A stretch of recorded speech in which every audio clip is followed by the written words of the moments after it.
Di lapangan, ia mulai berolahraga. Walaupun umurnya sudah 50-an, ia masih bugar dan sehat. Sementara di belakangnya, kepala sipir mengikutinya berlari dengan nafas terengah-engah. Kepala sipir itu membungkuk hormat, padahal pria ini adalah napi. Pria itu mendapat telepon dari anak lelakinya yang baru dibelikan motor baru. Pemuda itu sangat senang dan mengucapkan terima kasih kepada ayahnya. Sementara itu beralih di sebuah rumah, seorang pria kira-kira berumur 50-an juga baru saja bangun dari tidurnya. Dia bernama Pan Ho, seorang hakim. Saat ini ia sedang menangani kasus kematian 6 orang pekerja bangunan. Ia mendatangi TKP, terlihat sebuah apartemen yang sedang dibangun. Pembangunan apartemen itu sayangnya telah memakan 6 orang korban. Beralih ke sebuah tempat pemakaman, pemuda bernama Hoyong adalah anak dari Pan Ho. Ia sedang berziarah ke makam ibunya. Dari sana ia pulang naik mobil. Ia tampak habis menangis dan asmanya terlihat kambuh. Cara menyetirnya jadi tidak fokus. Sementara itu pemuda tadi yang baru dihadiahi motor oleh ayahnya sedang ngebut mengendarai motornya. Lalu terjadilah kecelakaan naas antara Hoyong dan si pemotor itu.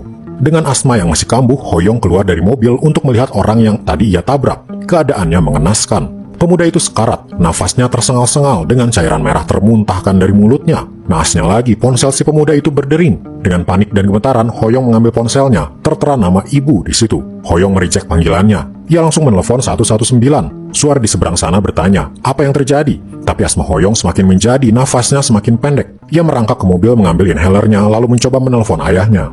Ayahnya ternyata sedang bekerja, saat ini sedang memimpin sidang tentang kasus 6 orang pekerja yang tewas saat bekerja di konstruksi membangun apartemen. Para keluarga korban menuntut perusahaan konstruksi bernama Future Construction untuk bertanggung jawab atas tewasnya ke-6 anggota keluarga mereka. Lalu ketika persidangan berakhir, Pan Ho masuk ke ruangannya dan menyalakan ponselnya. Ada banyak miss call dari anaknya, Hoyong. Pan Ho pulang ke rumahnya, mendapati Hoyong sedang menangis terisak. Bajunya penuh bercak merah. Sambil terisak, Hoyong menceritakan apa yang baru saja ia alami. Pan Ho seorang hakim, jadi ia tahu anaknya bersalah. Pan Ho lalu berkata, ayo kita ke kantor polisi untuk menyerahkan diri. Sampai di sana, Pan Ho turun dari mobilnya sementara Hoyong menunggu di mobil. Di kantor polisi, Pan Ho hendak melaporkan anaknya, tapi seluruh kantor sedang sibuk. Mereka mendapat laporan adanya tabrak lari di sebuah jalanan sepi.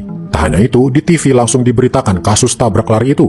Ternyata korban yang Hoyong tabrak bukan orang biasa. Dia adalah anak dari pimpinan Kim yang sedang menjalani hukuman di penjara karena kasus manipulasi saham. Dan pimpinan Kim adalah salah satu ketua dari Future Construction. Dia juga terkenal sebagai salah satu konglomerat yang paling berpengaruh. Pan Ho langsung mundur dan balik badan. Ia masuk lagi ke mobilnya. Hoyong heran apa yang ayahnya lakukan ketika Pan Ho menginjak gas dan pergi dari kantor polisi. Sementara itu, ibu dari korban, istri pimpinan Kim, melihat anaknya yang sudah berada di kamar mayat. Anaknya itu bernama Sang Yeon. Ia menangis histeris, tak terima Sang Yeon telah meninggal. Berita kematian anak pimpinan Kim juga sudah menyebar di penjara. Pimpinan Kim hanya bisa terdiam di selnya, tak menyangka hal ini bisa terjadi. Kepala sipir datang dan memberitahu pimpinan Kim diizinkan keluar untuk sementara untuk memakamkan anaknya. Kembali pada Pan Ho, ia menyuruh Hoyong menulis setiap detail kecelakaan itu, jangan sampai ada yang terlewat. Sementara Pan Ho akan menghilangkan bukti. Mobil yang dipakai Hoyong terlihat penyok dan lampu depannya pecah. Pan Ho mulai membersihkan serpihan bekas tabrakan. Ia juga membuang pakaian Hoyong yang terkena noda darah. Tetangga dan orang-orang di kantor sempat heran pada Pan Ho. Tak biasanya siang-siang begini ia sudah ada di rumah. Pan Ho beralasan hari ini adalah peringatan mendiang istrinya. Ia kemudian membuang pakaian Hoyong ke truk sampah. Setelah itu ia mendatangi bengkel untuk mencari lampu depan mobilnya Hoyong. Ia kembali ke rumah dan membongkar sendiri lampu itu menggantinya dengan yang baru. Beralih pada pimpinan Kim, dia mendatangi jasad Sang Yeon yang sudah tak bernyawa. Petugas di sana membacakan laporan tentang kejadian kecelakaan. Tabrakan terjadi sekitar pukul 7.30 pagi. Pelaku melarikan diri, sedangkan korban baru ditemukan oleh seorang wanita sekitar pukul 8 masih dalam keadaan hidup. Wanita itu langsung menghubungi ambulans dan membawa korban ke rumah sakit. Di rumah sakit sempat dilakukan operasi, tapi korban tak bisa diselamatkan. Korban akhirnya meninggal. Petugas itu kemudian menyalakan rekaman ketika ponsel Sang Yeon sempat menghubungi 119. Terdengar nafas berat yang tersengal-sengal selama telepon berlangsung. Mendengar rekaman itu, pimpinan Kim tak bisa lagi menahan emosinya. Ia berteriak sambil menangis, mengetahui anak keduanya kini sudah tak ada lagi di dunia. Beralih pada Pan Ho, di kantornya Pan Ho kedatangan seorang ibu. Ibu itu datang mengucapkan terima kasih pada Pan Ho, karena beberapa waktu lalu Pan Ho berhasil membantu ibu itu memenangkan kasusnya. Dia berkata, Pan Ho adalah seorang hakim yang adil, dan ia sangat berterima kasih kasusnya ditangani oleh Pan Ho. Mendengar itu, Pan Ho merasa dilema dan bersalah, karena kini ia malah melindungi anaknya yang jelas-jelas bersalah setelah menghilangkan nyawa seseorang. Kembali pada pimpinan Kim, ia baru saja selesai melakukan upacara pemakaman untuk anaknya. Ibu dan anak bungsunya hanya duduk terdiam. Lalu tak lama muncullah seorang pemuda. Dia adalah anak pertama pimpinan Kim. Mendengar Sang Yeon meninggal, ia langsung terbang dari Amerika ke Korea. Ibunya tiba-tiba berkata, bukankah dari dulu kau membenci adikmu? Jangan-jangan kau yang habisi nyawanya kan? Kakak Sang Yeon yang bernama Sang Hyuk ini langsung emosi, tapi ditahan oleh adik terkecilnya. Sang Hyuk keluar dari gedung, tiba-tiba puluhan wartawan langsung mencecar. Sang Hyuk keluar dari gedung, tiba-tiba puluhan wartawan langsung mencecarnya dengan pertanyaan. Pimpinan Kim bukannya seorang pimpinan perusahaan, tapi juga seorang pemimpin gangster bernama organisasi Wuwan. Para wartawan bertanya apakah kematian Sang-hyun adalah ulah dari gangster pesaing. Sang Hyuk menjawab, jika ada satu anjing liar yang menghabisi satu nyawa manusia, maka seluruh anjing liar yang ada di daerah tersebut harus dihabisi. Beralih pada Pan-ho, malam itu Pan-ho datang ke kamar Hoyong dan terlihat ia sudah mencatat semua detail kecelakaan itu. Pan-ho berkata, aku akan melindungimu. Esoknya pagi-pagi sekali seorang pria mendatangi rumah Pan-ho lalu tiba-tiba mencongkel mobil Hoyong dan mencurinya. Ternyata itu adalah siasat Pan-ho, sengaja meminta seseorang mencuri mobil Hoyong untuk menghilangkan barang bukti. Beralih pada Sang Hyuk, di hari berhujan ia mendatangi sebuah kawasan terpencil. Ia masuk ke sebuah restoran. Di sana seorang wanita sedang makan. Wanita ini bernama Mion. Dia adalah ketua dari organisasi bernama Budu. Budu adalah rival Wuwan. Sang Hyuk curiga, orang dari Budu lah yang menabrak Sang-hyun. Tapi Mion mengelak dan berkata, aku tak bodoh. Jika aku menghabisi nyawa anak pimpinan Kim, yang ada kami yang musnah. Sang Hyuk lalu berkata, temukan siapa pelakunya. Jika tidak, aku akan menganggap organisasi kalianlah pelakunya. Sementara itu pimpinan Kim masih berada di rumah pemakaman mendengarkan lagi rekaman dari ponsel Sang-hyun ketika menelepon 119. Ketika semakin teliti mendengarkan, ia mendengar suara mobil dinyalakan. Sepertinya ada suara orang lain di situ dan kemungkinan itu adalah suara si pelaku. Beralih pada Hoyong, beberapa hari lalu saat kecelakaan terjadi, Hoyong terlihat sangat panik dan kebingungan. Apalagi ketika ponsel korban berbunyi dan itu telepon dari ibunya. Ia langsung naik ke mobil dan melesat kabur. Tapi ban depannya kempes, ia terpaksa harus ke bengkel dulu. Telepon balik dari 119 terus menghubungi ponsel Sang-hyun, membuat Hoyong ketakutan. Ia akhirnya berhenti di pinggir sungai lalu membuang ponsel tersebut. Hoyong menceritakan hal ini pada ayahnya. Kini ayahnya takut bengkel itu bisa mengungkap Hoyong sebagai pelakunya. Maka Pan-ho segera mendatangi bengkel tersebut. Ia meminta pada pegawai di sana untuk memperlihatkan rekaman CCTV. Awalnya si pegawai menolak permintaannya, tapi setelah Pan-ho memberikan segepok uang, si pegawai akhirnya mempersilakannya. Di depan komputer, Pan-ho mulai mencari-cari file yang memperlihatkan Hoyong masuk ke bengkel itu. Ia akhirnya menemukan file tersebut. Saat si pegawai lengah karena menonton TV, Pan-ho diam-diam menghapus file itu untuk menghilangkan bukti. Setelah itu Pan-ho pergi untuk bekerja. Tapi sebelumnya ia mendatangi kantor polisi. Di sana, sebagian besar polisi sudah mengenal Pan-ho karena pekerjaannya sebagai hakim. Ia mendatangi seorang detektif bernama Cherim. Pan-ho datang ke sana dengan tujuan melaporkan mobilnya yang hilang. Pan-ho beralasan, mobil itu adalah milik mendiang istrinya dan itu sangat berharga bagi Hoyong. Jika kalian polisi menemukannya, tolong langsung beritahu aku. Cherim pun mengiyakan permintaan Pan-ho itu. Sementara itu beralih ke jalan raya, mobil Hoyong ternyata sedang dipakai oleh seorang pria bernama Sang-tae. Saat itu Sang-tae sedang menelpon. Ia tak melihat lampu merah dan menerobosnya. Di belakangnya polisi langsung menyalakan sirine dan menyuruhnya berhenti. Polisi itu kemudian meminta SIM-nya Sang-tae. Sang-tae mulai panik karena itu mobil curian. Ia pun mencoba menyogok si polisi dan berkata ia sedang menelpon ibunya yang sudah tua. Si polisi hampir saja percaya, tapi tiba-tiba di HT ia mendengar laporan ada mobil dicuri berwarna silver. Sang-tae panik dan langsung menyerang polisi. Ia berhasil kabur, namun mobilnya ia tinggalkan di jalan. Malam harinya Pan-ho dan Hoyong makan malam. Hoyong masih diliputi rasa bersalah. Ia juga berkata, gara-gara aku, kini ayah juga jadi melakukan kejahatan. Ia menangis karena ia tahu selama ini ayahnya dikenal sebagai hakim yang adil dan punya reputasi baik. Tiba-tiba bel rumah berbunyi. Ternyata itu Cherim memberitahu kalau mobil yang tadi siang Pan-ho laporkan hilang sudah ditemukan. Mereka segera mendatangi kantor polisi. Pan-ho berkata ia akan langsung mengambil mobilnya. Tapi ternyata bannya kempes. Pan-ho pun meminta mobil derek untuk mengangkutnya. Namun polisi menemukan di sela dalam ban mobil ada sesuatu. Ternyata itu serpihan bemper motor. Kasus tabrak lari yang menewaskan anak pimpinan Kim yang sedang naik motor langsung mengemuka lagi. Jangan-jangan mobil ini ada kaitannya. Pan-ho kini ditanyai kapan mobil ini dicuri. Pan-ho menjawab kira-kira malam tanggal 7 April. Karena tanggal 8-nya ia melihat mobilnya sudah tak ada di depan rumah. Kecelakaan tabrak lari itu terjadi di tanggal 8. Jadi Pan-ho bermaksud membangun alibi. Jika mobil itu dicurigai sebagai mobil yang menabrak anak pimpinan Kim, maka si pencuri itulah yang jadi pelakunya. Cherim juga menanyai Hoyong karena Hoyong yang paling sering menggunakan mobil itu. Pan-ho sudah melatih Hoyong, kira-kira harus menjawab apa jika ditanyai polisi. Hoyong menjawab pertanyaan Cherim sesuai dengan apa yang Pan-ho suruh. Akhirnya Cherim selesai menanyai mereka dan pergi. Sementara itu Sang-hyun kini akan dikremasi. Ibunya menangis histeris melihat perlahan-lahan anaknya itu masuk ke tempat pembakaran. Setelah kremasi selesai, abunya disimpan di rumah pemakaman. Pimpinan Kim tampak sangat terpukul. Keluar dari sana, puluhan wartawan sudah menunggu mereka untuk meminta pernyataan mereka, tapi tak ada satupun yang meladeni para wartawan tersebut. Lalu suatu hari, pimpinan Kim sedang ada di mobil sambil mendengarkan rekaman suara dari ponsel Sang-hyun. Supirnya berkata, bukankah menyakitkan mendengar nafas anakmu?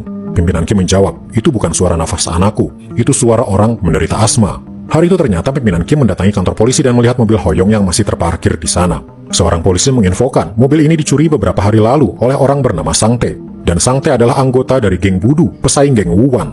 Esok harinya, pimpinan Kim menuju pantai dan duduk di sana. Tak lama datanglah Mion. Ternyata pimpinan Kim memanggilnya untuk memastikan apakah Sang Tae adalah anggota Budu. Mion berkata, kami punya anggota tetap, tapi kami juga kadang mempekerjakan orang dari luar. Dan Sang Tae bukanlah anggota tetap, ia hanya dipanggil jika ada pekerjaan saja. Mion lalu melanjutkan, kami geng Budu juga akan membantu semampu kami untuk menangkap pelaku sebenarnya. Setelah itu Mion pamit. Sepanjang ia berjalan kaki, terlihat belasan mobil anak buah pimpinan Kim, memperlihatkan betapa berkuasanya pimpinan Kim. Bahkan geng Budu dan Mion bersikap hormat padanya. Di mobil, Mion diberitahu anak buah Yiwa menelpon. Katanya mereka pernah mendapat perintah untuk menyingkirkan sebuah mobil. Anak buah Yiwa diperintahkan menyingkirkan mobil tanggal 8 malam, sedangkan kecelakaan terjadi tanggal 8 pagi. Bisa dipastikan itu adalah mobil yang menabrak anak pimpinan Kim. Yiwa adalah seorang anggota dewan, dan ternyata dia berteman dengan Pan Ho. Siang itu Yiwa masuk ke ruangannya dan melihat Pan Ho sudah ada di dalam. Yiwa bertanya apa yang sebenarnya terjadi. Beberapa hari lalu kau meminta anak buahku mencuri mobilmu, dan aku mendapat kabar kalau anak buahku kini sedang dicari-cari geng Budu. Pan Ho tak bisa mengelak lagi dan bercerita, sebenarnya akulah pelaku tabrak lari itu. Waktu itu aku ingin menyerahkan diri, tapi begitu tahu yang ditabrak adalah anak pimpinan Kim, aku balik badan dan mengurungkan niatku. Mendengar cerita itu, kini Yiwa juga terseret dalam masalah ini. Yiwa lalu berkata, ada satu cara yang bisa kita lakukan. Kita kirim Sang Tae ke Asia Tenggara agar ia tak bisa ditangkap. Dengan begitu, para geng Budu dan pimpinan Kim tak akan bisa menemukannya, dan kasus ini pun tak akan terungkap. Sementara itu, seorang gadis muda terlihat mengunjungi makam Sang Hyun. Dia adalah anak bungsu pimpinan Kim, adik Sang Hyun, bernama Eun. Ketika ia keluar, isakannya belum bisa berhenti. Seorang pemuda menawarkan sapu tangannya. Ternyata dia adalah Hoyong. Melihat Hoyong yang seumuran dengan kakaknya, Eun tak kuasa lagi menahan air matanya dan menangis kencang. Kembali pada Pan Ho, di ruangannya ia mencari-cari sebuah berkas. Nama Sang Tae sepertinya tak asing di telinganya. Ternyata Sang Tae adalah anak dari ibu yang waktu itu mendatangi Pan Ho, yang saat itu datang bersama cucunya. Kini Pan Ho kembali merasa dilema. Waktu itu ia mendapat ucapan terima kasih dari ibu itu karena membantu menyelesaikan kasusnya. Tapi kini ia harus menyingkirkan Sang Tae, anak dari ibu itu. Bahkan Sang Tae masih punya anak yang masih kecil. Tapi tak diduga, sebuah ledakan terjadi. Rumah ibu itu terbakar. Pan Ho berlari menemukan ibu itu sudah dilalap api, tapi ia masih hidup. Ibu itu menunjuk rumahnya, cucunya masih ada di dalam. Tiba-tiba terjadi ledakan lagi. Orang-orang mulai berkerumun. Pan Ho bergegas mencari alat pemadam dan mulai memadamkan api di sana. Seorang tetangga ingin menyelamatkan cucu ibu tersebut, tapi api berkobar terlalu besar. Tak lama kemudian, para polisi dan petugas pemadam datang. Cherim langsung mengevakuasi TKP. Pan Ho terlihat bersembunyi. Ia tak ingin kehadirannya justru menimbulkan kecurigaan. Pimpinan Kim langsung diberitahu soal kebakaran yang menewaskan ibu dan anak Sang Tae ini. Yiwa menemui Pan Ho. Pan Ho berkata, ini mungkin ulah pimpinan Kim untuk memancing Sang Tae keluar. Kini dengan tewasnya ibu dan anaknya Sang Tae, jelas Sang Tae tak akan tinggal diam dan tampaknya rencana Pan Ho untuk mengirim Sang Tae ke Asia Tenggara tak akan bisa dilakukan. Dari sana, Yiwa menemui Mion, ketua dari geng Budu. Mereka ternyata sudah saling kenal dan kini mereka mencari cara untuk menyelesaikan masalah ini. Jika saja Sang Tae tidak menerobos lampu merah waktu itu, maka masalah ini tak akan terjadi. Yiwa berkata, kalian selesaikan masalah ini, lalu ia pun pergi. Sementara itu, jasad ibu dan anak Sang Tae kini dibawa ke rumah sakit. Satu-satunya yang masih tersisa adalah anak pertama Sang Tae bernama Lee. Ia menangis di kamar mandi karena dua orang yang disayanginya kini telah tiada. Beralih pada Pan Ho, ketika pulang dari kerja, Pan Ho menerima panggilan dari nomor tak dikenal. Penelpon itu lalu mengirim artikel tentang kecelakaan anak pimpinan Kim dan Pan Ho, seolah berkata, aku tahu kau ada kaitannya dengan kecelakaan itu. Sementara itu di kamarnya, Hoyong sedang video call dengan Eun, anak bungsu pimpinan Kim. Ternyata sejak mereka bertemu di pemakaman, mereka terus menjalin hubungan. Malam itu mereka janjian untuk bertemu di sebuah bar. Di sana mereka cukup akrab, saling menyapa. Seorang bartender memfoto mereka berdua karena menurutnya mereka pasangan serasi. Lalu beralih pada Sang Hyuk. Di jalanan sepi, ia mendatangi seorang pria. Pria ini beberapa kali pernah bekerja untuk geng Wuwan, dan kini Sang Hyuk menyuruhnya untuk mencari keberadaan Sang Tae dengan imbalan 1 tas uang. Sementara itu pimpinan Kim diam-diam mencari tahu riwayat kesehatan Sang Tae. Ternyata ia tak punya asma. Sementara yang ia dengar di rekaman ponsel anaknya terdengar nafas tersengal karena asma. Pimpinan Kim menyimpulkan Sang Tae bukanlah pelakunya. Di rekaman itu juga terdengar alarm ban kempes, jadi kemungkinan si pelaku kabur tapi mampir ke bengkel untuk memperbaiki bannya. Pimpinan Kim akan menelusuri bengkel di sekitar TKP. Ia datang ke sana bersama para anak buahnya. Mereka langsung merangsek masuk dan memeriksa rekaman CCTV. Pimpinan Kim diberitahu, file tanggal 8 April ternyata hilang. Ada seseorang yang menghapusnya. Ia memeriksa hari ketika file itu hilang, ternyata ada satu pria datang ke sana. Kata si pegawai, pria itu berusia 50-an dan terlihat terhormat. Pimpinan Kim sudah menemukan banyak petunjuk. Kini ia tinggal mencari siapa pemilik mobil yang dicuri oleh Sang Tae. Beralih di markas geng Budu, ternyata anak Sang Tae ada di sana dan sedang menelpon Sang Tae. Dan ternyata orang yang disuruh oleh Sang Hyuk juga ada di situ mendengarkan percakapan mereka. Setelah itu, pemuda itu menelpon Sang Hyuk dan memberitahu kalau Sang Tae dan anaknya besok akan bertemu di suatu tempat. Sang Hyuk juga kini meminta pistol dari si pria itu. Sepertinya Sang Hyuk akan melakukan hal berbahaya. Beralih pada Pan Ho yang mencoba untuk tidur tapi hingga pagi ia tak bisa memejamkan mata. Ia pun keluar dari kamarnya. Tapi tiba-tiba bel rumah berbunyi. Ternyata Sang Tae ada di situ. Ia berkata, aku harus memberitahumu sesuatu. Pan Ho membuka pintu rumahnya dan Sang Tae langsung masuk. Ia makan roti yang ada di meja dengan lahap, membuat Pan Ho hanya bisa terdiam. Selesai makan, Sang Tae berkata, gara-gara kau, keluargaku kini tewas. Aku tak akan memperpanjang masalah. Aku akan kabur bersama anak pertamaku ke Kamboja. Kau transfer uang dengan harga yang pantas, maka aku akan pergi, ucap Sang Tae sambil memberikan nomor rekeningnya. Setelah itu Sang Tae langsung pergi. Beralih pada Cherim, ia sedang berada di TKP kebakaran. Menurut ahli forensik, kebakaran itu disengaja, ada seseorang yang melakukannya. Cherim langsung mencurigai pimpinan Kim. Sementara itu, pimpinan Kim sudah tahu pemilik mobil yang menabrak anaknya adalah milik Pan Ho. Namun tak lama Cherim datang ke kantornya pimpinan Kim. Ia bertanya, apa kau tahu sesuatu tentang kebakaran yang terjadi baru-baru ini? Pimpinan Kim menjawab, ia tak tahu. Setelah Cherim pergi, pimpinan Kim datang kembali ke bengkel kemarin dan bertanya pada pegawainya, menunjukkan foto Pan Ho. Pegawai itu mengiyakan, dialah yang datang waktu itu untuk melihat rekaman CCTV. Kini semua sudah jelas, Pan Ho lah pelakunya. Sementara itu, hari itu Pan Ho mendatangi Yiwa sambil membawa 1 tas penuh uang. Ia berkata, transferkan uang ini pada Sang Tae, anak buahmu pasti sudah terbiasa melakukan hal ini. Maka ditransferlah uang senilai 5 miliar pada Sang Tae. Sang Tae kemudian menelpon Mion. Mion akan membantu Sang Tae kabur ke Kamboja malam ini lewat jalur laut. Akhirnya malam itu, anak buah Mion mengantar anaknya Sang Tae ke pelabuhan. Mereka menunggu Sang Tae datang. Tapi ketika Sang Tae datang, para anak buah Mion malah bersiap menyerang Sang Tae. Sang Tae menyuruh anaknya kabur sambil memberikan tasnya. Sang Tae langsung menghadapi anak buah Mion sendirian. Tapi 1 lawan 3, Sang Tae tak mampu menghadapinya. Ia pun ditusuk berkali-kali. Ketika Sang Tae terpojok, tiba-tiba muncul tembakan dari belakang. Ternyata Sang Hyuk muncul, menghabisi mereka semua. Sang Hyuk melihat Sang Tae, kemudian ia juga menembaknya. Tindakannya memang brutal. Ia menghabisi orang-orang yang ia curigai sebagai pelaku yang menghabisi nyawa adiknya. Sementara itu, Lee bersembunyi di kegelapan. Ia merekam apa yang terjadi pada ayahnya. Lalu beralih pada Pan Ho, malam itu ia baru pulang kerja. Sebuah panggilan nomor tadi kenal muncul lagi, terus menelpon Pan Ho. Pan Ho merasa terganggu dan mengangkatnya. Suara pria terdengar. Pria itu adalah salah satu montir di bengkel waktu itu. Ia curiga ketika melihat Hoyong seperti ketakutan. Ia pun mengikuti Hoyong dan melihat Hoyong membuang sebuah ponsel. Lalu tak lama, ia melihat berita sebuah kecelakaan tabrak lari terjadi tak jauh dari tempat bengkelnya. Pria itu langsung mengerti orang yang tadi ke bengkel adalah pelakunya. Kini pria itu memeras Pan Ho dan berkata, berikan aku uang yang pantas atau aku akan sebarkan apa yang kulihat waktu itu. Esok harinya di pelabuhan, para polisi sudah datang dan mengevakuasi tempat itu. Ditemukan jasad Sang Tae dan 3 orang yang diketahui sebagai anggota geng Budu. Berita ini segera sampai ke telinga Mion dan juga pada pimpinan Kim. Pimpinan Kim segera mendatangi Mion untuk meminta penjelasan. Di markasnya, Mion menjelaskan, sebenarnya malam itu kami mencoba untuk menghabisi Sang Tae, tapi kami tak menyangka anak buah kami juga akan ikut tewas. Mion melanjutkan, aku sudah menemukan petunjuk dari peluru yang bersarang di tubuh anggotaku yang tewas. Seorang pria tiba-tiba diseret masuk, ternyata dia adalah suruhannya Sang Hyuk waktu itu. Orang itu berkata, Sang Hyuk memberiku perintah untuk memberinya pistol padanya. Dan peledakan yang menewaskan keluarga Sang Tae adalah perintah dari istri pimpinan Kim. Kini pimpinan Kim terpojok. Anak dan istrinya ternyata ikut membalas dendam tanpa sepengetahuannya, membuat situasi semakin kacau. Sementara itu beralih pada Lee, ia terlihat menelepon seseorang. Ia menunggu orang itu di sebuah kafe. Ternyata yang ia tunggu adalah Cherim. Ternyata Lee meminta perlindungan pada polisi karena kini seluruh keluarganya telah tewas. Lee juga memperlihatkan rekaman kejadian tadi malam. Cherim kemudian memperlihatkan rekaman itu pada Pan Ho. Terlihat jelas Sang Hyuk, anak pertama pimpinan Kim, menembak Sang Tae.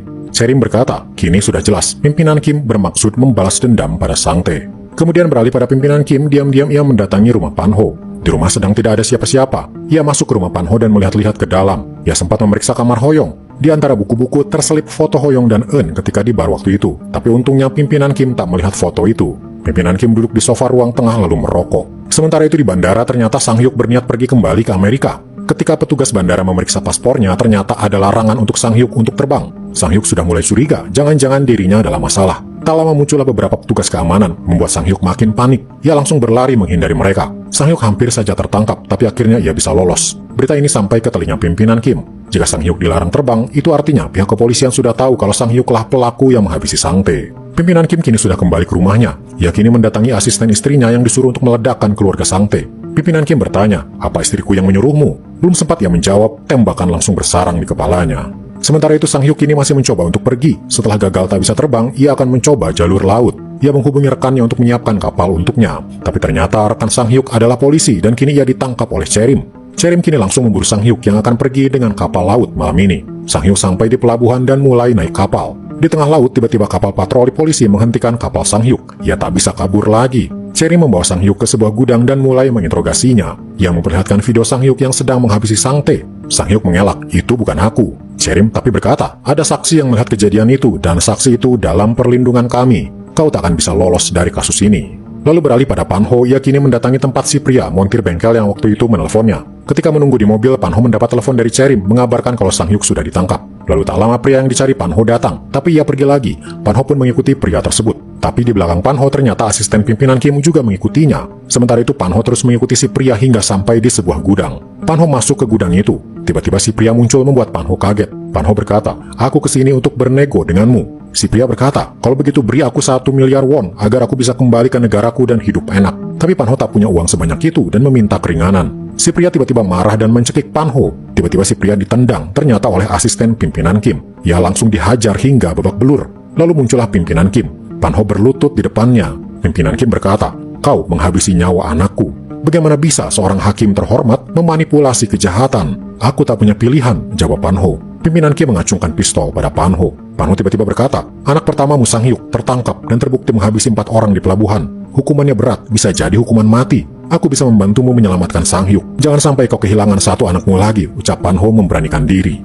Kini pimpinan Kim bimbang. Ia menahan amarahnya lalu menembak ke arah belakang Panho. Pimpinan Kim lalu berkata, "Kalau begitu buktikan perkataanmu," ujarnya sambil menunjuk ke arah si pria. Ternyata pimpinan Kim menyuruh Panho untuk menembak si pria untuk membuktikan kesetiaan Panho. Dengan gemetar, Panho mengacukan pistol lalu menembak. Panho langsung syok. Ia baru saja menghabisi nyawa seseorang yang tak bersalah. Kini pimpinan Kim tak mau tahu putranya Sang Hyuk harus bisa bebas, jika tidak nyawa Panho yang jadi taruhannya. Di dalam mobilnya, pimpinan Kim berkata pada asistennya, "Cari informasi tentang orang bernama Cherim. Dia adalah polisi yang menangkap Sang Hyuk." Sementara itu sorenya, Panho menemui Cherim. Cherim menunjukkan di mana Sang Hyuk kini dibawa untuk diinterogasi. Ternyata tempatnya tersembunyi, sengaja agar pimpinan Kim tidak bisa menemukannya. Cherim juga berkata, ada 3 bukti penting jika ingin segera memenjarakan Sang Hyuk, yaitu video yang telah mereka lihat, lalu saksi yaitu Lee anaknya Sang Tae, dan ketiga adalah pistol yang dipakai Sang Hyuk. Dan saat ini Cherim sedang mencari dari mana pistol itu berasal. Setelah menginterogasi Sang Hyuk dan menanyai beberapa anak buahnya, akhirnya polisi berhasil mendapat seorang nama, yaitu Jo.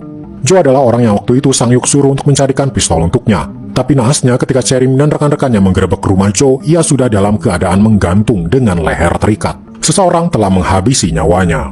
Cherim merasa frustrasi dan marah dengan apa yang terjadi. Ia pun mengobrol dengan Panho dan menceritakan apa yang terjadi. Cherim merasa kasus ini semakin rumit dan semakin banyak nyawa melayang. Selesai mengobrol, Cherim memesan taksi online untuk pulang. Tapi Panho sekilas melihat si supir tampak mencurigakan. Esok paginya Panho mencoba menemui Cherim di kantor polisi, tapi ia belum datang. Panho langsung curiga, jangan-jangan supir tadi malam adalah anak buah pimpinan Kim. Ia dan seorang polisi mendatangi rumah Cherim. Ternyata di dalamnya keadaan sudah berantakan. Panho kini yakin Cherim pasti diculik oleh pimpinan Kim. Malam harinya Panho berhasil menemukan mobil pimpinan Kim dan menghentikannya di tengah jalan. Ia langsung marah pada pimpinan Kim dan meminta agar jangan menyakiti Cherim. Tapi Panho malah diseret dan dibawa untuk disiksa. Pimpinan Kim sengaja melakukan ini untuk memperlihatkan betapa berkuasanya dirinya. Tak ada seorang pun yang boleh seenaknya mengaturnya. Tapi Panho belum menyerah. Ia kini menemui Yiwa dan menceritakan apa yang terjadi belakangan ini. Bahwa pimpinan Kim sudah tahu kalau Panho adalah pelaku kasus tabrak lari anaknya.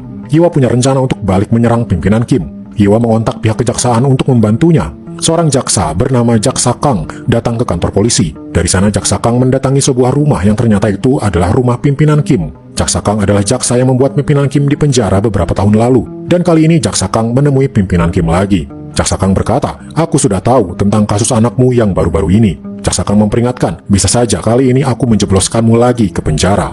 Setelah itu ia pulang naik taksi, tapi supirnya tiba-tiba berkata, "Ada yang ingin bertemu denganmu." Ternyata Jaksa Kang dibawa ke markas Budu. Ia bertemu dengan Mion. Jaksa Kang penasaran untuk apa ia datang ke sini. Mion berkata, "Aku punya info berharga tentang istri pimpinan Kim. Ia adalah pelaku dari ledakan dan kebakaran yang menewaskan keluarga Sang Tae beberapa waktu lalu. Dengan info ini, Jaksa Kang akan menangkap istri pimpinan Kim." Sementara itu di rumahnya, asisten pimpinan Kim memberikan beberapa foto. Terlihat foto Panho bersama Yiwa, Yiwa bersama Jaksa Kang bersama Mion. Ternyata mereka semua saling bekerja sama. Lalu esok harinya, Jaksa Kang mendatangi rumah pimpinan Kim, membawa surat penangkapan untuk menangkap istrinya, dengan tuduhan peledakan dan pembakaran yang menewaskan keluarga Sang Tae.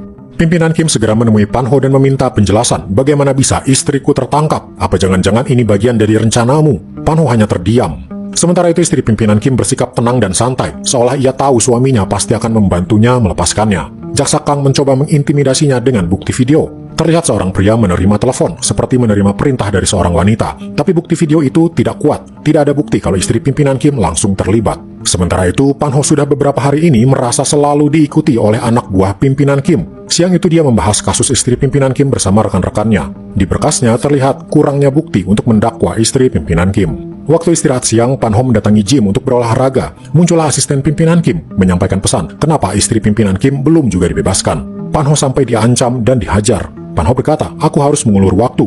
Jika dia langsung dibebaskan, maka aku akan terlihat memihak pimpinan Kim dan akan timbul kecurigaan dari seluruh pihak persidangan. Akhirnya ketika Pan Ho merasa waktunya tepat, istri pimpinan Kim dibebaskan di suatu siang dengan alasan kurangnya bukti. Tak lama setelah itu, Pan Ho datang lagi ke gym, tapi tak lama ia keluar memakai hoodie. Anak buah Pan Ho terkecoh. Ia pikir itu orang lain. Pan Ho berlari naik ke sebuah taksi. Ternyata ia akan pergi ke suatu tempat. Di sebuah tempat di pinggir pantai, ia masuk ke sebuah restoran. Ternyata sudah menunggu Mion di sana. Mereka membicarakan cara agar terlepas dari ancaman pimpinan Kim. Pan Ho berkata, sebentar lagi aku akan menjadi kepala staf politik Istana Kepresidenan, dan itu salah satu jabatan tertinggi. Pan Ho melanjutkan, jika itu bisa kudapatkan, maka aku akan punya perlindungan langsung dari presiden, dan tak akan takut lagi pada pimpinan Kim. Lalu keuntungan untuk Mion, geng budunya akan mendapat dukungan dan perlindungan juga dari Pan Ho. Tak lama muncullah Yiwa. Yiwa berkata, ia sudah berbicara pada Dewan Kepresidenan. Jalan Pan Ho sebagai kepala staf politik di sana berjalan lancar. Tapi diam-diam di luar, seseorang sudah mengikuti Yiwa dari tadi. Ia memfoto pintu ruangan dan sepatu-sepatunya. Foto itu lalu dikirim pada pimpinan Kim. Malam harinya, Pan Ho baru saja pulang ke rumah. Tak disangka, pimpinan Kim sudah duduk di dalam. Kemana saja kau pergi hari ini? Tanyanya pada Pan Ho. Pan Ho hanya terdiam. Lalu tak lama datanglah Hoyong yang baru pulang kuliah. Hoyong melihat pimpinan Kim untuk pertama kalinya. Ia juga terdiam. Pimpinan Kim lalu berjalan pergi. Tapi di teras, ia melihat sepatu Pan Ho. Sepatu yang sama yang ia dapatkan fotonya dari anak buahnya tadi siang. Pimpinan Kim langsung paham. Pan Ho, Mion, dan Yiwa bersekongkol untuk melawannya. Malam itu sebuah keputusan dari pimpinan Kim membuat ketiga orang itu ketakutan setengah mati. Para anak buah pimpinan Kim diperintahkan untuk mengobrak-abrik daerah kekuasaan geng Budu. Para anggota geng Budu yang ada di sana langsung dihajar habis-habisan. Mereka tak siap dengan serangan tiba-tiba ini membuat anggota geng Budu langsung tumbang. Tak jauh dari situ, Mion baru sadar dan melihat daerah kekuasaannya terbakar. Mion paham ini pasti ulah pimpinan Kim. Sementara itu Yiwa, ia diancam dengan diculik dan dipukuli oleh asisten pimpinan Kim. Ia lalu menelpon Pan Ho berkata kalau rekanmu Yiwa dalam keadaan sekarat. Ia segera dibawa ke klinik terdekat. Yiwa berkata, kita sedang diancam oleh pimpinan Kim. Aku khawatir Mion juga mendapat ancaman darinya. Ancaman itu ternyata belum berakhir. Di suatu pagi, seorang wanita yang sedang jogging menemukan sebuah jasad di pinggir pantai. Ternyata itu adalah jasad pria yang waktu itu Pan Ho tembak. Jasad itu dalam keadaan beku, jadi forensik tak bisa memperkirakan kapan waktu tewasnya. Pacar dari si pria tampak menangisi jasad pacarnya, padahal mereka berdua berjanji akan menikah, pergi ke luar negeri dan hidup bersama. Kini impian itu lenyap. Di rumahnya Pan Ho baru bangun tidur dan melihat berita di TV. Pria yang tadi ia tembak ditemukan tewas di pinggir laut. Ponsel Pan Ho berbunyi. Asisten pimpinan Kim mengirim video ketika Pan Ho menembak pria itu.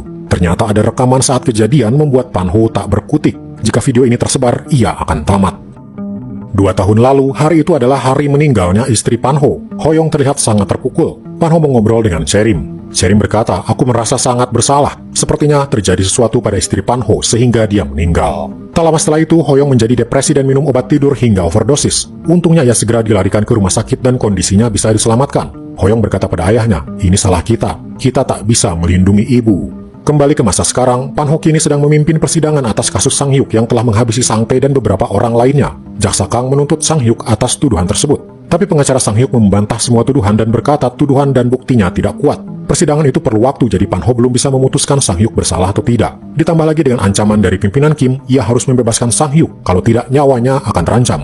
Sementara itu, Hoyong terlihat sedang berkencan dengan Eun. Mereka terlihat semakin akrab. Ketika Eun pergi ke kamar mandi, muncullah ibunya. Ibunya berkata, aku suka ketika Eun tertawa lepas bersamamu. Eun jadi bisa melupakan kesedihan akibat kakaknya yang meninggal karena kecelakaan. Tapi jika kau macam-macam dengan Eun, nyawamu jadi taruhannya. Malam harinya Pan Ho dan Hoyong berbicara. Pan Ho berkata, untuk sementara sebaiknya kau pindah ke Amerika ke rumah pamanmu. Tapi Hoyong menolaknya. Pan Ho terus memaksanya membuat Hoyong jadi marah. Sampai kapan kita akan terus bersembunyi seperti ini? Hoyong berkata, aku tahu yang waktu itu datang adalah pimpinan Kim dan dia mengancam ayah agar membebaskan Sang Hyuk, bukan? Jika ayah membebaskan Sang Hyuk, aku akan datang pada pimpinan Kim dan berterus terang, akulah yang menabrak anaknya. Aku ingin Sang Hyuk dipenjara karena dia yang telah menghabisi nyawa ibu, teriak Hoyong. Pan Ho menamparnya. Sebuah fakta yang selama ini tak mau mereka bicarakan, kini keluar dari mulut Hoyong. Esok paginya, Pan Ho tidak menemukan Hoyong di rumah. Ia menelpon Hoyong dan mengirim pesan, hubungi ayah, aku khawatir padamu. Pan Ho naik taksi dan pergi bekerja. Tapi ternyata supir taksinya adalah Mion. Mion berkata, pimpinan Kim mulai main kasar. Bisa saja suatu hari nanti nyawaku yang melayang. Myon menyarankan pada Pan Ho, penjarakan Sang Yuk dan juga istri pimpinan Kim, sementara aku akan mengobrak-abrik gengnya. Hari itu persidangan Sang Yuk kembali digelar. Kali ini seorang saksi didatangkan, tapi itu bukan anak Sang Tae. Ternyata ada satu pemuda yang melihat kejadian waktu itu. Tapi ketika pemuda itu disuruh melihat video dan melihat wajah Sang Yuk, pemuda itu berkata, "Aku tak bisa memastikan apakah Sang Yuk pelakunya karena keadaannya saat itu sangat gelap." Ditambah lagi pengacara Sang Yuk berkata, polisi bernama Cherim saat ini langsung menangkap Sang Yuk ketika bukti dan saksi belum kuat. Hal itu tidak bisa diterima. Pan Ho sebagai hakim bertanya, "Di mana Cherim sekarang?" Jaksa Kang menjawab, "Cherim kini menghilang." Persidangan hari itu membuat peluang Sang Yuk untuk bebas semakin besar. Lalu malam harinya, Pan Ho ditelepon asisten pimpinan Kim. Ia diminta datang ke sebuah taman. Di sana sudah ada pimpinan Kim, ternyata dia melihat Hoyong dan Eun sedang berduaan di sebuah minimarket. Pan Ho juga terkejut, ia tak menyangka hal ini bisa terjadi. Ia langsung berlutut dan berkata, "Tolong, jangan libatkan anakku. Aku akan pastikan Sang Yuk bebas dan anakku Hoyong kupastikan tak akan menemui Eun lagi." Setelah itu Pan Ho menemui Hoyong mengajaknya pulang. Hoyong sadar hubungannya dengan Eun bisa memperumit masalah. Akhirnya ketika mereka sampai di rumah, Hoyong memeluk ayahnya dan meminta maaf. Ia lalu berkata, "Aku akan berhenti menemui Eun." Esok harinya persidangan kembali dilanjutkan. Kali ini Jaksa Kang mengungkit soal Sang Yuk dan bisnis keluarganya yang bernama Wuwan Group. Banyak berita beredar bahwa Wuwan Group bukan hanya sebuah perusahaan, tapi juga sebuah organisasi geng. Dan ketika mereka terkena masalah, mereka bisa menghilangkan bukti dengan melenyapkan apapun, termasuk melenyapkan orang. Kali ini, aku akan menghadirkan saksi penting yaitu Cherim. Pan Ho dan Sang Yuk terkejut ketika melihat Cherim ternyata ada di situ. Yang mereka tahu Cherim diculik oleh pimpinan Kim. Ternyata selama ini Cherim sengaja bersembunyi karena ia tahu dirinya adalah bagian dari saksi penting di persidangan kali ini. Cherim berkata, "Aku menerima video dari seorang saksi kunci yaitu anak dari Sang Tae bernama Lee. Lee memberiku video rekaman ketika Sang Yuk menghabisi Sang Tae dan ketiga orang lainnya. Lee sekarang dalam perlindungan polisi dan ada di tempat tersembunyi. Di persidangan selanjutnya dia akan bersaksi tentang kejadian itu." Pan Ho kini terpojok. Jika Lee berhasil muncul dan bersaksi, maka rencananya untuk membebaskan Sang Yuk akan gagal. Sementara itu pimpinan Kim menerima info dari hasil sidang tadi. Ia langsung menyuruh asistennya mencari di mana keberadaan Lee. Lalu beralih pada Hoyong, hari itu ia mulai menjauhi Eun. Eun sengaja mendatangi rumah Hoyong dan menelponnya berkali-kali, tapi tak digubris Hoyong. Lalu ketika Hoyong ada di perpustakaan kampusnya, Eun menyusulnya ke sana. Dengan polosnya ia bertanya apa yang sebenarnya terjadi. "Kalau ada yang kurang dariku, aku akan perbaiki." Hoyong terpaksa berkata, "Aku takut pada ayahmu. Jika kita ada masalah, pasti aku dan ayahku akan disakiti olehnya. Sebaiknya kita berpisah." Mendengar itu, Eun langsung terdiam. Ia terlalu syok hingga akhirnya ia pingsan. Kemudian beralih pada Pan Ho. Malam itu ia bertemu dengan Cherim. Ada sesuatu yang ingin Cherim sampaikan. Ia berkata, "Selama ini aku mengira Sang Tae adalah pelaku tabrak lari. Tapi ketika ditelusuri, saat tabrak lari itu terjadi, Sang Tae sedang berada di tempat lain. Ini menunjukkan Sang Tae punya alibi, jadi bukan dia pelakunya. Aku menyimpulkan satu orang yang menjadi tersangkanya, tapi tak akan kuberitahu sekarang," ujarnya pada Pan Ho. Pan Ho hanya terdiam. Ia tampaknya mengerti Cherim pasti mencurigai Hoyong. Lalu kembali pada Eun yang kini dirawat di rumah. Pimpinan Kim dan istrinya tahu Eun seperti ini pasti karena Hoyong. Mereka membuka ponsel Eun dan mengecek pesan voicemail. Ada 126 pesan, semuanya tentang Eun yang mengirim pesan pada Hoyong sambil menangis, bertanya kenapa Hoyong tiba-tiba memutuskan hubungan. Pimpinan Kim merasa ikut sakit mendengar anak bungsunya menangis seperti itu. Akhirnya ia menyuruh anak buahnya untuk mendatangkan Hoyong ke hadapannya. Tak butuh waktu lama, Hoyong kini sudah duduk bersama pimpinan Kim. Pimpinan Kim berkata, "Aku minta kau berada di sisi Eun hingga Eun baikan." Hoyong berkata, "Bukankah Anda yang memintaku untuk menjauhi Eun? Dan tadi itu tampak bukan seperti permintaan, tapi ancaman. Jika ku tolak, pasti aku dan ayahku tak akan aman." Ia mencoba menahannya, tapi nafasnya masih pendek. Ia mengambil inhaler untuk mengobati asmanya. Disitulah momen ketika pimpinan Kim mulai menyadari semuanya seperti terhubung. Asma, suara nafas tersengal, rekaman yang ia dengar saat anaknya ditabrak. Ternyata pelakunya adalah Hoyong. Lalu flashback beberapa waktu lalu ketika Cherim pertama kali bertemu Lee. Lee memberikan video kejadian di pelabuhan di mana ayahnya ditembak Sang Yuk. Tapi ia juga berkata, kejadian tabrak lari itu terjadi tanggal 8 April pagi. Di jam itu aku melihat ayahku dan nenek sedang ada di rumah, sedang bertengkar. Jadi mustahil ayahku adalah pelaku tabrak lari itu. Lalu esok harinya persidangan kembali digelar. Lee sekarang duduk di kursi saksi, memberikan kesaksian mengenai kejadian di pelabuhan malam itu. Lee berkata, "Akulah yang merekam kejadian saat itu. Dan yang menembak ayahku dan ketiga orang lainnya adalah Sang Yuk, orang yang duduk di kursi terdakwa." Kesaksian ini hampir tak terbantahkan dan jadi kunci penting untuk membuktikan Sang Yuk memang benar bersalah. Pan Ho kini terpojok, ia semakin sulit untuk membebaskan Sang Yuk. Ia pun kini melakukan langkah terakhirnya, yaitu menelepon pihak istana kepresidenan. Seorang pejabat kepresidenan bernama Moon Suk berkata, "Jika kau ingin menjadi kepala staf politik di istana, maka kau harus membuktikan Sang Yuk bersalah. Itu akan menjadi berita besar di Korea dan kau akan menjadi simbol keadilan." Pan Ho berkata, "Aku ingin jabatan itu sekarang karena ada tekanan dari pihak ayahnya Sang Hyuk. Aku ingin mendapat perlindungan dari pihak istana kepresidenan." Tapi Munsuk berkata, tak bisa, kau harus tetap membuktikan dirimu layak lebih dulu. Dengan memutuskan Sang Hyuk bersalah, baru kau akan mendapat jabatan tersebut. Sementara itu beralih pada Eun, ia terbangun tiba-tiba sudah ada Hoyong di depannya. Antara percaya tak percaya ia menangis tapi merasa senang. Ia meminta maaf karena pasti ayahnya memaksa Hoyong datang ke sana untuk membantu kesembuhan Eun. Hoyong memeluk Eun untuk meredakan tangisnya. Beralih pada Pan-ho, malam harinya Pan-ho menemui pimpinan Kim. Setelah tadi siang Pan-ho gagal bernegosiasi dengan pihak istana kepresidenan, ia kini mencoba bernegosiasi dengan pimpinan Kim. Tapi ia malah menyalakan rekaman ponsel anaknya yang sering ia dengarkan. Terdengar suara sesak nafas. Pimpinan Kim berkata, ini adalah suara orang yang asma. Dan kemarin ketika aku bertemu Hoyong, ternyata dia mengidap asma. Kukira selama ini pelakunya adalah kau, tapi ternyata pelakunya adalah anakmu, ujar pimpinan Kim pada Pan-ho. Kini Pan-ho ketakutan, selama ini ia rela dituduh sebagai pelakunya untuk melindungi Hoyong. Pan-ho balik berkata, 2 tahun lalu anak pertamamu Sang Hyuk telah memperkosa istriku, tapi ia tak ditangkap. Istriku jadi trauma hebat hingga ia meninggal. Tapi aku tak memperpanjang masalah itu. Tapi anakku Hoyong, ia tak sengaja menabrak anakmu. Kita sama-sama kehilangan orang yang kita sayangi, Pan-ho melanjutkan. Aku tetap akan membantu Sang Hyuk bebas. Masih ada satu cara lagi, tapi tolong jangan sentuh Hoyong dalam masalah ini. Untungnya pimpinan Kim menyetujui saran Pan-ho ini. Esok harinya rencana Pan-ho pun dilakukan. Ia mengirim Yiwa untuk menemui Lee. Yiwa berkata, tahukah kau siapa yang memfitnah ayahmu sebagai pelaku tabrak lari? Dia adalah Pan-ho. Dialah yang telah memfitnah ayahmu sehingga membuat ayahmu meninggal. Dan satu hal lagi, ternyata Cherim yang selama ini kau percayai bersekongkol dengan Pan-ho. Yiwa memperlihatkan foto-foto Pan-ho dan Cherim untuk menguatkan anggapan mereka memang bersekongkol. Lee mulai bimbang, ia mulai terhasut oleh Yiwa. Cherim datang ke sana, mengajak Lee masuk, tapi Lee menolaknya. Yiwa kini mengajak Lee untuk ikut bersamanya. Malam harinya Lee menemui pimpinan Kim. Lee berkata, aku akan mengganti kesaksianku, tapi syaratnya Pan-ho harus dihukum karena telah memfitnah ayahku. Pimpinan Kim berkata, aku akan melakukannya. Esok harinya, persidangan kembali menghadirkan Lee. Kali ini pengacara Sang Hyuk bertanya pada Lee memastikan apakah benar yang di video itu adalah Sang Hyuk. Kali ini Lee berkata, aku tak yakin karena kondisinya gelap. Aku waktu itu berkata dia adalah Sang Hyuk karena geng Woo-wan, gengnya Sang Hyuk, rumornya adalah pelaku yang membakar rumahku hingga nenek dan adikku meninggal. Itu juga karena diberitahu oleh Cherim. Pengacara Sang Hyuk lalu berkata pada hakim, sementara ini Lee tinggal bersama Cherim dan Jaksa Kang dengan alasan keamanan. Tapi bukankah Lee jadi bisa dipengaruhi oleh mereka berdua? Ditambah lagi Cherim dan Jaksa Kang punya riwayat pernah menangkap pimpinan Kim dan Sang Hyuk beberapa tahun lalu tapi gagal menang. Artinya ada indikasi mereka menggunakan Lee agar bisa menang di persidangan kali ini karena ada alasan balas dendam. Kini persidangan jadi berbalik memihak Sang Hyuk. Ini semua adalah rencana Pan-ho dan semuanya berjalan lancar. Selesai persidangan, Cherim dan Jaksa Kang terlihat kecewa karena sepertinya hasil persidangan akan membebaskan Sang Hyuk. Tapi Cherim berkata, masih ada satu cara lagi dan ini adalah cara terkotor yang akan aku lakukan. Malam harinya, Cherim menelpon Pan-ho meminta untuk bertemu. Mereka mengobrol di sebuah restoran. Cherim berkata, aku punya bukti dan saksi kalau kecelakaan tabrak lari itu disengaja. Bahkan sudah direncanakan jauh-jauh hari oleh Hoyong. Jadi ini bukanlah kasus ketidaksengajaan, melainkan kasus pembunuhan berencana. Beberapa waktu sebelumnya, Cherim ternyata mendatangi rumah pacar si pria yang ditemukan tewas di pinggir pantai yang ditembak Pan-ho. Ia mulai bercerita, 6 bulan lalu seorang pemuda bernama Hoyong berkenalan dengan kami. Awalnya ia berkata hanya ingin berteman. Tapi ketika makin akrab, Hoyong memberikan uang 5 juta won pada kami dan berkata, tolong buntuti seseorang dan laporkan semua kegiatannya padaku. Orang yang kami buntuti adalah anak keduanya pimpinan Kim. Lalu suatu malam di kafe, anak pimpinan Kim itu mengobrol tentang kakaknya yang pernah memperkokoh istri seorang hakim. Tapi ia berhasil bebas, pengadilan melepaskannya. Teman-temannya berkata, betapa hebatnya keluarga kamu. Hoyong mendengar cerita ini membuatnya murka. Akhirnya di suatu pagi, tepat ketika anak kedua pimpinan Kim mendapat motor baru, ia membuntutinya lalu menabraknya.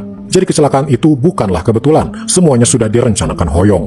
Pan-ho mendengar cerita Cherim itu dan terdiam. Ia kemudian pergi sebentar dan menelpon asisten pimpinan Kim. Ia berkata, ada satu polisi bernama Cherim. Ia mengancamku agar jangan membebaskan Sang Hyuk. Aku minta kau bereskan dia. Lalu keesokan paginya, Pan-ho berangkat kerja dan akan memimpin persidangan.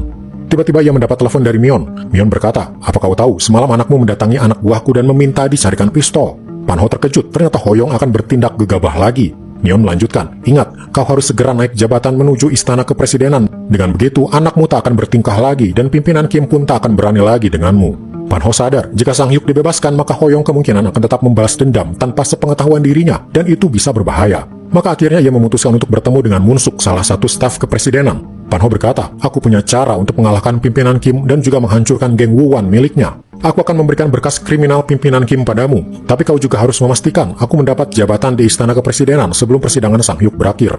Munsuk akhirnya bersedia melakukannya. Dari sana ia kini menemui Jaksa Kang. Pan-ho berkata, aku tahu incaranmu sebenarnya adalah pimpinan Kim. Bantu aku, maka aku berjanji, pimpinan Kim bahkan seluruh gengnya akan hancur. Aku hanya butuh berkas seluruh kasus kriminal pimpinan Kim dan gengnya. Jaksa Kang memang beberapa kali menangani kasus pimpinan Kim dan seringkali kalah di persidangan. Ia akhirnya memberikan berkas itu pada Pan Ho. Lalu malam harinya, Pan Ho memberikan berkas itu pada staf Istana Kepresidenan. Tengah malam, Moon Suk menelpon Pan Ho. Berkas ini bagus dan bisa menyeret pimpinan Kim, tapi ini tak cukup, ujarnya. Kita harus menyeret seluruh keluarganya. Bukankah beberapa waktu lalu ada kasus kebakaran di rumah Sang Tae dan pelakunya adalah istri pimpinan Kim? Bawa semua bukti terkait kasus itu padaku, maka akan kupastikan kau bisa menjabat di Istana Kepresidenan.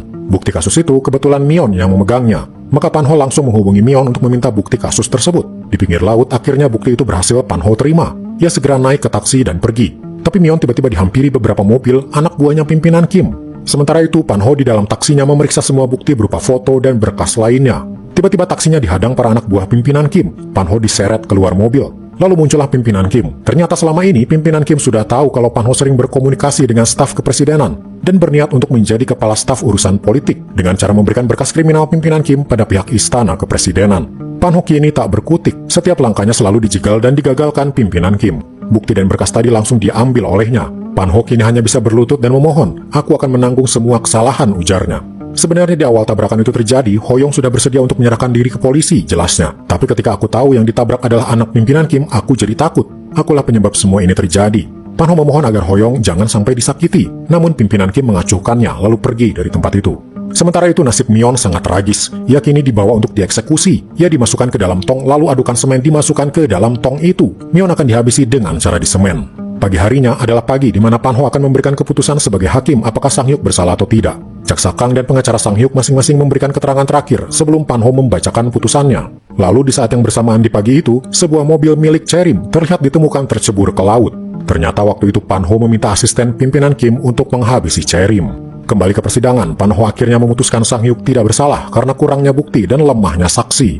Hoyong menyaksikan ayahnya membacakan putusan itu dan tampak marah. Dendamnya masih membara pada keluarga pimpinan Kim, terutama pada Sang Hyuk. Ia melihat dari kejauhan, Sang Hyuk diwawancarai berlagak seolah dirinya tak bersalah. Tiba-tiba muncullah seorang pria mendatangi Hoyong. Ia berkata, "Aku tahu kau dendam pada Sang Hyuk," ujarnya sambil memberikan sebuah kantung. Di dalamnya ternyata pistol.